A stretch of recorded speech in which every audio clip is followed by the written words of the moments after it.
Hey there, and welcome back to the deep dive. Glad to be here. Today, we're plunging into a topic that might seem really specific, but trust me, it has incredibly broad, potentially really profound implications. hmm Whether you're someone who carries for personal protection, maybe you run a firearm training facility, or you manage a law enforcement agency. Well, this deep dive is definitely for you. Absolutely. We've just received this really insightful legal briefing. It's based on a recent video from a prominent attorney and some fascinating corroborated developments around one specific firearm, the SIG Sauer P320. Right, the P320. Now, for many people, the P320 is, a trusted tool, a reliable platform. Sure, widely used. But this attorney's recent warning suggests that continuing to carry one might actually be creating significant, maybe unforeseen legal exposure. That's the core of it, yeah. So our mission today isn't to tell you what to do, okay? Or to take any side on the firearm itself. No, definitely not. Instead, it's to meticulously unpack this legal briefing and illuminate exactly why this warning is being issued now, in August 2025. The timing is key. We're going to sift through recent court verdicts, look at agency actions, scrutinize manufacturer statements, and even dig into some state-specific legal nuances that, well, they kind of paint a very different picture together. And what's truly fascinating here, I think, is how the legal landscape is shifting, Yeah. almost under our feet. Yeah. It's not about just one single incident, Yeah. or even one lawsuit.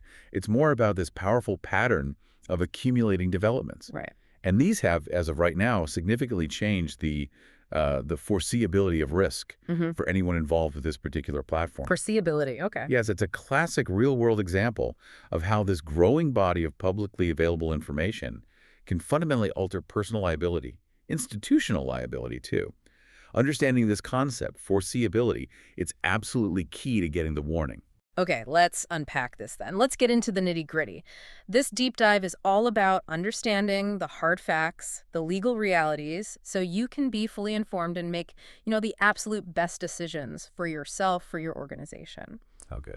So let's cut right to the chase. The core claim from this attorney's warning is pretty stark. If you still choose to carry a P320, you are basically assuming a heightened level of legal risk. What specifically is driving that strong warning right now? Well, the briefing makes it very clear.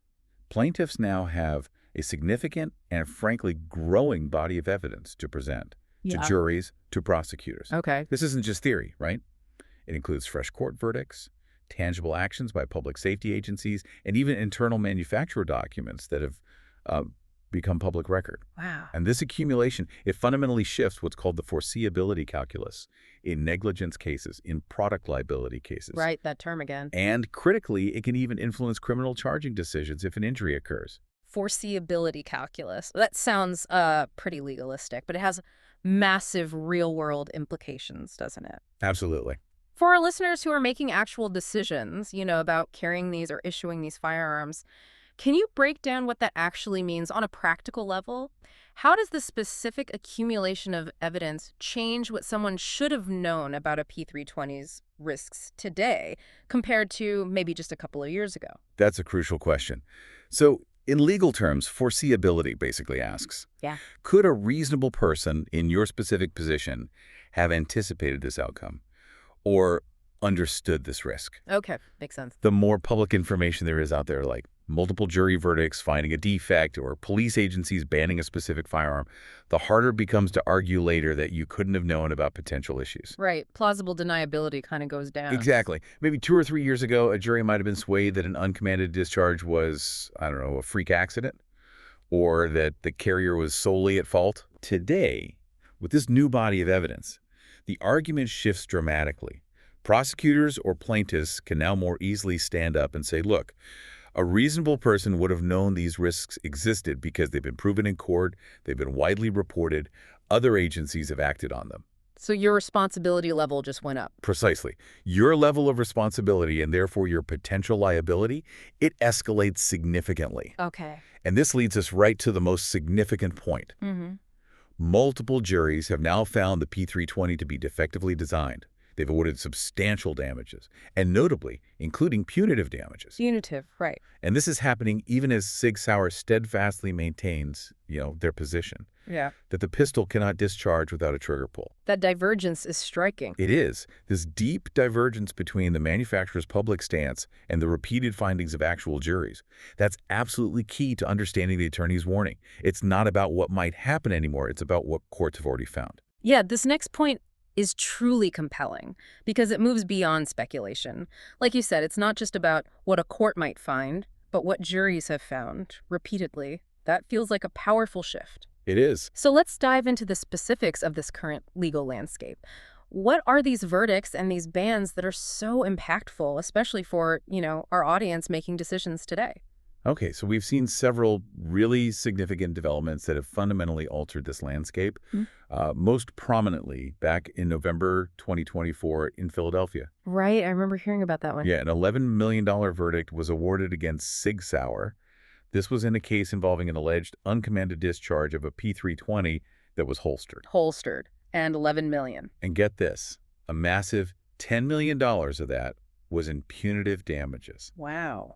The jury explicitly found defective design and negligence. And punitive damages are a big deal, aren't they? They're not just about compensating the victim for their loss. Exactly right. Yeah. Compensatory damages, they cover the actual harm, the medical bills, lost wages, that sort of thing. Punitive damages, however, they're meant to punish behavior the jury finds egregious and to deter similar actions in the future.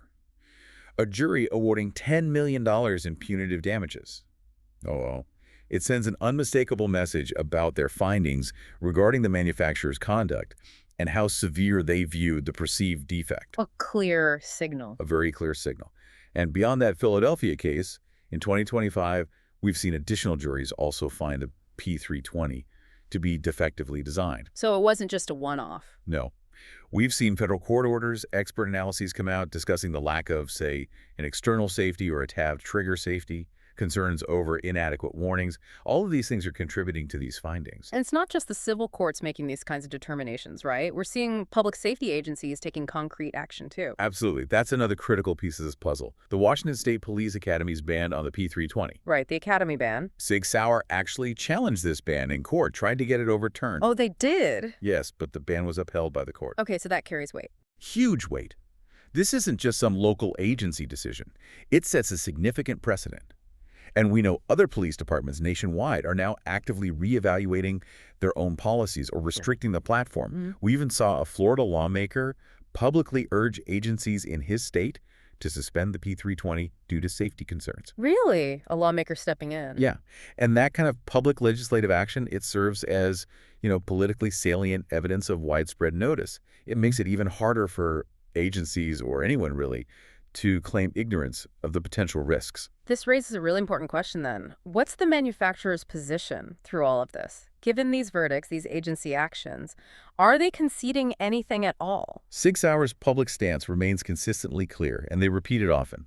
The P320 cannot, under any circumstances, discharge without a trigger pull. Okay, so no change there. That position hasn't wavered. However, and this is crucial, they have also maintained a voluntary upgrade program since 2017. Right, the VUP. Exactly. This upgrade package includes things like a lighter trigger, a different sear, striker, and crucially, a mechanical disconnector. Okay, for those of us not deep in the engineering side of firearm internals, what exactly does a mechanical disconnector do? And why is its inclusion in that upgrade considered so critical for addressing these alleged discharge issues? Sure. So a mechanical disconnector, in simple terms, is a safety component. It's designed to prevent the hammer, or in this case the striker, from releasing unless the slide is fully forward, fully in battery. And often it also ensures the trigger is fully reset before it can fire again. Ah, okay. So it adds a layer of mechanical safety. Precisely. Its inclusion in the voluntary upgrade package suggests an engineering solution aimed at increasing the safety margin, particularly concerning things like potential out-of-battery discharges or unexpected striker releases. And plaintiffs are effectively leveraging this history. They argue that the upgrade program itself demonstrates two things. One, manufacturer knowledge of potential issues, and two, the existence of a feasible, safer alternative design that SIG could have implemented from the very start. That seems like a powerful argument Oh, in court. it's a very powerful point in legal arguments, yes. That distinction, between the public statements and their actual actions with the upgrade, it seems significant. But doesn't the Protection of Lawful Commerce and Arms Act, PLCAA, usually protect firearm manufacturers in situations like this? Why isn't that immunity applying here? That's an excellent question, and it's where the legal nuances really, really come into play. Okay. So the Protection of Lawful Commerce and Arms Act, PLCA, it's a federal law, right? And it generally limits the civil liability of firearm manufacturers and dealers, too, for damages that result from the criminal or unlawful misuse of their products by others. Right, like if someone commits a crime with a legally bought gun. Exactly. It was designed largely to prevent frivolous lawsuits trying to hold the industry responsible simply because a firearm, functioning as designed, was used in a crime. However, and this is absolutely critical, that PLCAA does not provide immunity for claims based on design defects or manufacturing defects. Okay. That's the exception. That's the key exception here.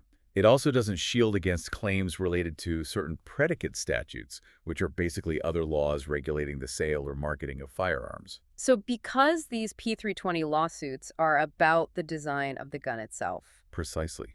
Because they are product defect cases arguing there's a flaw in the firearm itself, they fall into that exception. And that's why they've been able to reach juries and, in several cases now, succeed. Got it. That makes sense. And just to add another layer, there's also a very recent development in New Hampshire, that's SIG Sauer's home state. Okay. A law was enacted there in 2025, specifically designed to make certain types of design choice lawsuits harder to bring against the company within that state. Interesting. So a state-level protection. Sort of. But it raises significant federalism questions. Can a state law really override these broader federal principles or impact cases nationwide? Right. And more importantly, from a practical standpoint, it's far less likely that New Hampshire law would apply if an incident occurs outside of New Hampshire. So its real-world impact for most P320 carriers across the country might be limited. Very limited, most likely, yes. Okay, so we've talked about the legal landscape, the verdicts, the manufacturer's position, but let's bring it back to the listener. What does this all mean for you, whether you're an individual civilian carrier, maybe part of a law enforcement agency, or running a training business? Let's start with individual civilian carriers. How does this shifting legal ground impact them directly? Okay, for individual carriers, yeah, particularly maybe in a state like Florida where these issues have been specifically highlighted, the potential risks are substantial. And it's important to understand this isn't just about civil lawsuits. It's about potential criminal exposure as well. Criminal exposure, how so? Well, if an uncommanded discharge, a UD, occurs and injures someone, prosecutors could potentially argue culpable negligence. In Florida, that's statute 784.05. Culpable negligence. That sounds serious. It's not just simple carelessness. No, it's definitely not. Yeah. It implies a disregard for human life or safety or an indifference to the welfare of others that's so great it amounts to like a lack of even slight care or a reckless disregard. Wow. So if you knew about these widely reported risks, the court verdicts, the agency bans we've talked about, and you still chose to carry the firearm without taking precautions, well, a prosecutor now has a much stronger case to argue you exhibited this culpable negligence. And the penalties. They scale dramatically with the severity of the injury. It could potentially lead to felony charges. Okay. Any other criminal statutes? Yeah, potentially improper exhibition, that's Florida statute 790.01. That could also be implicated if the specific facts suggest you were handling the firearm in, say, a careless or reckless manner in a public place, leading to the discharge. That sounds like a real minefield, navigating both potential criminal and civil charges. So on the civil side, if an injury occurs, what's the landscape there now? Right, the civil side. Florida's legal system actually shifted recently on this. Its modified comparative negligence statute, that's Florida statute 768.81, now states that if a plaintiff is found to be over 50% at fault for their own injuries, they are completely barred. They recover nothing. Over 50%, barred completely. Okay. So in a P320 case, if an uncommanded discharge happens, plaintiffs will now aggressively argue that you, as the carrier, were on notice of these widely reported risks. Because of everything we've discussed. Exactly. By choosing to carry a P320, especially maybe without the upgrade or in a questionable holster, they could argue your percentage of fault is higher. This could reduce or even eliminate your ability to recover damages if you were injured by some other factor, Or, conversely, it significantly increases your liability if you were the one whose discharge caused an injury. It really changes the calculation in litigation. It's a potential game changer for how these cases are litigated, absolutely. So for an individual who hears all this but still insists on carrying a P320, given this heightened risk, Yeah. what are some practical, immediate steps they can take to manage or at least mitigate this risk? Okay, the briefing suggests several really critical practical controls. First, and maybe foremost, you absolutely must document whether your specific P320 has the post-2017 voluntary upgrade. How do you do that? You need to verify specifically if it has the mechanical disconnector. Keep your serial number, keep any records of the upgrade meticulously, get it checked if you're unsure. Okay, document the upgrade. What else? Second, always ensure you are using a high-quality, duty-grade holster, one that fully shields the trigger guard. This minimizes any possibility of an external object, like clothing or gear, interacting with the trigger. Right, holster choice is critical. Absolutely. Third, perform regular, thorough function checks. Make sure the firearm is operating exactly as expected according to the manual. So documentation, proper holster, function checks. Yeah, these aren't guarantees, obviously. Yeah. But they demonstrate a reasonable effort on your part to mitigate known risks, which could be very important legally. Now, let's connect this to the bigger picture for law enforcement agencies. Their responsibilities are even broader, aren't they? How does this evolving legal environment impact them, especially if P320s are, like, currently standard issue for their officers? Yeah, for law enforcement agencies, the exposure is significant and it's multifaceted. They face potential negligent entrustment theories. Negligent entrustment, meaning what? Meaning, if they issue a firearm to an officer knowing it has a documented risk profile, like the P320 now arguably does, without adequate mitigation or training, they could be held liable if something goes wrong. Okay.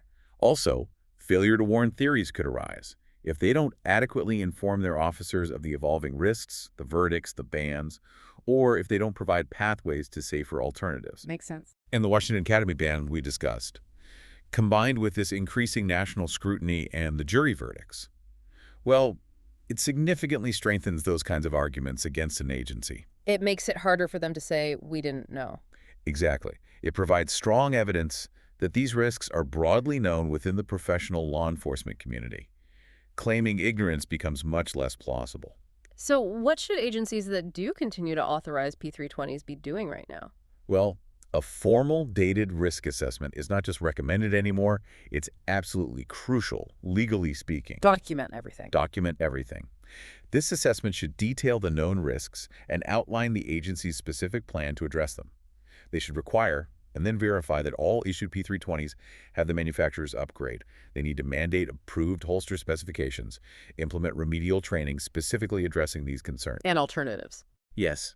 Importantly, they need to have a clear transition plan in place for officers who request alternative, potentially safer platforms. Denying alternatives without a really robust, documented good cause that significantly increases the agency's legal exposure. This is truly fascinating, and the implications just keep stretching further. Let's think about training providers and ranges, like Valortech, which was mentioned in our sources. What's their specific exposure, and how should they be adapting to this? Right, training providers, they owe their students a fundamental duty of care. That's a core legal principle. Okay. Allowing students to bring or use a platform that's under active national scrutiny for uncommanded discharges, especially without very strict controls in place. Well, that creates an avoidable and potentially unnecessary risk on their premises. So what's the safest approach for them? Honestly, the safest posture for a training provider right now is probably a documented prohibition of the P320 for training purposes on their range. Just ban it from classes. That would be the lowest risk approach. Now, if they choose not to prohibit it outright, they should, at the absolute minimum, adopt a conditional allowance. Meaning what? Like specific rules? Exactly. It would mean requiring students to provide proof of the upgrade for any P320 they bring, mandating adherence to specific high-quality holster standards, and probably implementing extra handling and safety checks during the course specifically for those firearms.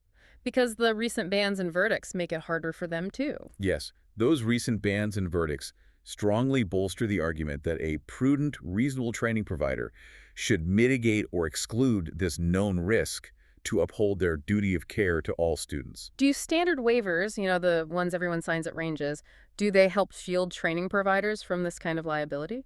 Waivers certainly help, yes. They are an essential part of risk management for any ranger trainer, and this is a big rook, but they're absolutely not absolute shields against negligence, especially gross negligence. Okay, not a magic bullet. Not at all. And they really need to be updated specifically to reflect this current legal environment regarding the P320. How so? It means the waiver should now require student attestation. Basically, they have to state in writing their P320 model, its upgrade status, and the specific holster type they are using. The waiver should also include clear consent for the firearm to be ejected from the range if safety protocols are breached. And it needs to outline immediate incident response protocols, especially regarding evidence preservation, if something does happen. A generic, boilerplate waiver is just far less effective in the face of these specific documented risks. This information is just critical, especially given how serious these claims are. If, despite all precautions, if an uncommanded discharge were to occur, what's the immediate non-negotiable protocol someone should follow? This sounds like it could be the difference between, successfully defending a case and facing severe liability. Yes, the legal briefing provides a very clear 5-point incident protocol. It's designed specifically to preserve evidence and protect the individual involved. Okay, what are the steps? Number 1, do not manipulate the firearm or the holster beyond what is absolutely necessary to make the scene safe. Don't touch it more than you have to. Exactly. Don't try to unload it, clear it, inspect it internally, nothing. Just render it inert, point it in a safe direction. Any manipulation could be argued later to have destroyed crucial evidence. Okay, step 2. Step 2, secure and meticulously tag everything, the firearm itself, including noting the magazine status, and an accurate round count if possible. Also secure the holster, the belt it was on, any garments involved, like a shirt or jacket, any foreign objects that were nearby or might have interacted. Tag everything. And then meticulously photograph their exact positions from multiple angles before anything is moved. Document the scene exactly as it was. Got it. Photographs are key. Step 3. Step 3, obtain immediate written statements from absolutely all witnesses right away while memories are fresh. What should the statements focus on? Precise details. Where is the person's finger? Did clothing or a vest contact the trigger guard area? What was the exact sequence of events as they recall them? Also, collect any available video footage immediately. Security cams, cell phones, anything. Okay, written statements, video. Step 4. Maintain a strict chain of custody for all the physical evidence until an independent forensic examination can be conducted by an expert. Chain of custody, meaning? Meaning you need to document exactly who had possession of the firearm, the holster, the ammo, etc. when they had it, and where it was stored, every step of the way. No gaps. Okay, critical for evidence integrity. And the last step. Step 5, and this is vital, contact legal counsel first. Before you engage with the manufacturer, before you talk to insurance investigators, before making any official statements beyond initial police reports. Lawyer up immediately. Yes. Any post-incident modifications, repairs, or even just discussions with the manufacturer without legal guidance could be argued to have destroyed evidence, or could be interpreted as an inadvertent admission of liability. Your attorney needs to guide that entire process. Wow. Okay, that's a very clear protocol. So, after this really comprehensive deep dive, what does this all mean for you, the listener? It seems crystal clear, doesn't it, that the attorney's warning about the P320 really aligns with a rapidly evolving factual and legal landscape. That's precisely right. I think the unavoidable conclusion is that continuing to carry or authorize a P320 in August 2025 is objectively, legally riskier than it was even a few short years ago. Just based on the accumulation of facts. Based on the facts. The combination of multiple jury findings, some with those substantial punitive damages, the precedent set by police academy bans, the public legislative signals we mentioned, and even the manufacturer's own history with a voluntary upgrade. All of this materially shifts those legal concepts of foreseeability and reasonableness in a court of law. And we need to stress again, this isn't a judgment on the firearm itself or your personal preference for it, right? Not at all. It's an objective look at the current legal environment and the facts that are emerging from courtrooms and agency decisions. The sources make it undeniably clear that for civilians, this decision is fundamentally a risk management choice. It's not really a statement about your rights. Exactly. It's about being informed and making prudent decisions based on verifiable legal developments. And, beyond the direct legal implications we've hammered home today, this deep dive, I think, highlights a broader and perhaps even more profound trend. Oh, yeah. What's that? Well, We're seeing just how the cumulative effects of information, everything from formal court documents and expert testimonies, all the way to widely shared YouTube videos and policy changes by organizations, how all that can rapidly and dramatically reshape individual responsibility and institutional policy. The speed of information and its impact. Exactly. It raises a really important question for all of us, I think. How will this increasing transparency and the incredibly rapid dissemination of information in our connected world continue to redefine what it truly means to be on notice about potential risks, particularly when it comes to tools like firearms designed for safety and defense?